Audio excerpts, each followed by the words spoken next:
In this quick video, I want to share with you some tips on how to best use Kaggle to build some example project to maximize your learning as a data scientist. Kaggle is an excellent platform. It is now owned by Google, has been there for over a decade, has plenty of projects and example notebooks, and a very vibrant community. So please use this to enhance your learning and solidify whatever theoretical things you have learned. Kaggle has some very good things you can leverage.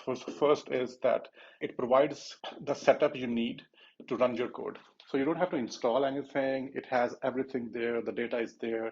And all you have to do is just log in and you can just start practicing. So it is very easy to get started with. The other thing is that it has real life actual data. And what you would see is that it is much better than using some dummy ready-made data, because actual data is a lot of times not very clean and has a lot of issues with which you have to then debug and correct. It helps you practice that muscle as well. The third positive thing is that it has real life problems. There again, you can see that what are some actual real life problems people are encountering, and they are reaching out to the data science and the machine learning community to help them solve them. So you can get a sense of what are different kind of problems which can be solved with machine learning and data science, and how different people are approaching them. What are the technical solutions people are building for those problems? So very good platform to get that kind of exposure as well. And lastly, it has leaderboard functionality. So it provides you quick feedback. Leaderboard is that for any new project which is launched there, the data set which is launched there, you don't have to define what the loss function or optimization function should be. It provides you that. And as soon as you run the code, it provides you that compared to the rest of the people, where do you rank? So it provides you some good immediate feedback on how good or bad the performance of your code is compared to the rest of the people out there.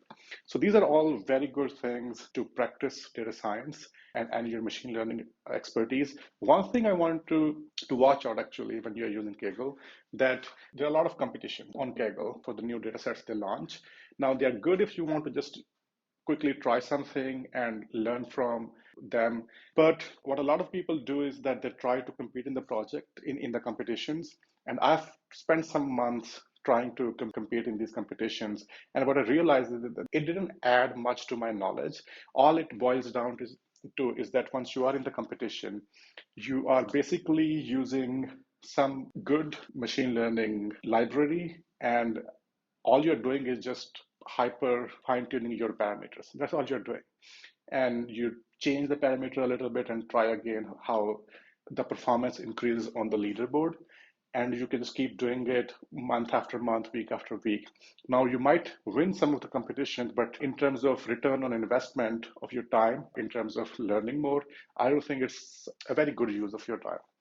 So if I were to learn again from Kaggle, I will try to build as many projects as I can on real data sets, and I will try to learn from the community, because you can see that the notebooks people build for projects, some of them are public, so you can learn how they approach this problem and you can try to mimic their approach. So from learning perspective, it is very good. From competition participation, I don't think it's a very good use of your time when you're trying to maximize your learning.